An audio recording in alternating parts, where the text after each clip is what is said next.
How to update your Bluestacks app player on PC. Hello guys, so in today's video I'm going to show you how to check for updates or update your Bluestacks easy and fast. All what you have to do is go to Bluestacks. This is the home page, as you can see right here.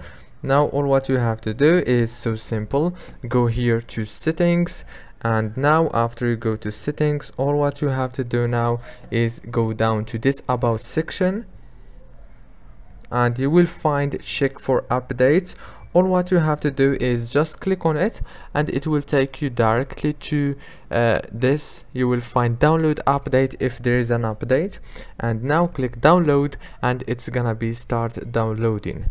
If this video was helpful, don't forget to like and subscribe, and thank you so much for watching this video until the very end. See you later.